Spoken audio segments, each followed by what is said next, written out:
حضرت علی کہتے ہیں میں ڈھونڈنے نکلا, ایک عورت کو میں نے دیکھا کہ اس نے کچھ مٹی نکال کے رکھی ہوئی ہے, تو اسے تر کرنا چاہتی ہے. پرانے زمانے میں مٹی میں پانی ڈال کے اسی سے لوگ کام لیتے تھے, اسی سے دیواریں بن جاتی تھیں, ہم گھارا کہتے ہیں اپنی زبان میں.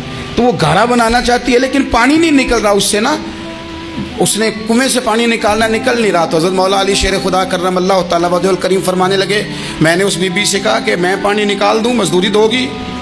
اس نے کہا میں بھی مزدوری تلاش کر رہی تھی, ایک پانی کا ڈول آپ نکالیں گے اور مٹی پہ ڈالیں گے تو ایک کھجور دوں گی. حضرت علی فرماتے ہیں گرمی بڑی سخت تھی, میں نے 16 ڈول پانی کے نکالے, 16 برتن بھر کے پانی نکالا اور اس مٹی پہ ڈالا. پھر میں ہاتھ دھو کے آیا اور اس خاتون کے پاس بیٹھا تو اس نے مجھے, او مزدورو کمزور کمزور پڑتے ہو, پیچھے پیچھے ہو کے بیٹھتے ہو, خیال بناتے ہو کہ ہم کوئی کمزور لوگ ہیں. یہ دیکھو میں کن کی بات کر رہا ہوں, جن کا پیار ایمان ہے, جن کی محبت ایمان ہے. حضرت مولا علی شیر خدا تمہیں سبق دے رہے ہیں کہ حکمت, دانائی, بہادری اور پھر سادگی.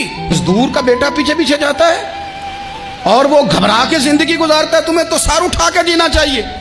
اس لیے کہ حضرت مولا علی شیر خدا کہتے ہیں میں مزدوری کر کے کھجوریں کما کے لایا, اور لا کے نہ تو میں نے اکیلے نہیں کھائیں وہ, کیونکہ قحط کا دور تھا, حالات اور تھے. فرماتے ہیں لا کے حضور کو پیش کی. میں نے کہا حضور یہ کھجوریں ہیں. تو کریم نے پوچھا کہاں سے آئی ہیں؟ میں نے عرض کی حضور بھوک بڑی لگ رہی تھی تو مزدوری کے لیے نکلا, تو ایک عورت نے اپنے مٹی کو پانی لگانا تھا تو میں نے محنت کر کے یہ 16 کھجوریں کھائی ہیں. تو کہتے ہیں حضور زمین پہ بیٹھے تھے, مجھے بھی ساتھ بٹھا لیا, کھجوریں ہم نے وہاں رکھ لیں, بڑے شوق سے میٹھی میٹھی باتیں بھی ہونے لگیں. تو حضرت مولا علی شیر خدا کہتے ہیں حضور نے مجھے وہیں بٹھا لیا اور رغبت سے کھجوریں کھانے لگے.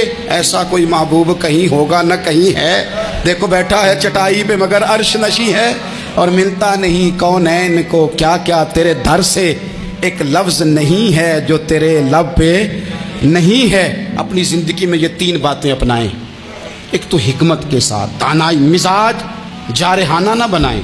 جارحانہ مزاج سے کچھ بیوقوفوں کو تو متاثر کیا جا سکتا ہے, فہم و فراست والے لوگوں کو متاثر نہیں کیا جا سکتا.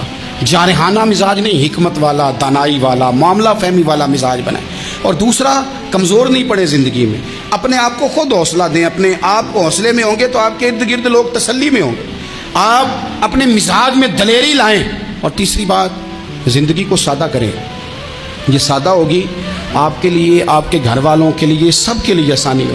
جو آدمی گھر جاتا ہے اور مصیبت کھڑی کر دیتا ہے نا میں آ گیا ہوں, تو اس کے گھر والے بھی بڑے پریشان ہیں. اس کے بچے یہ دعا نہیں کرتے ابا جی گھر آئیں, بلکہ یہ دعا کرتے ہیں کہ یہ آئے ہیں تو اللہ جانے کب جائیں گے. تو آپ سادگی اپنی طبیعت میں لائیں, مزاجوں میں.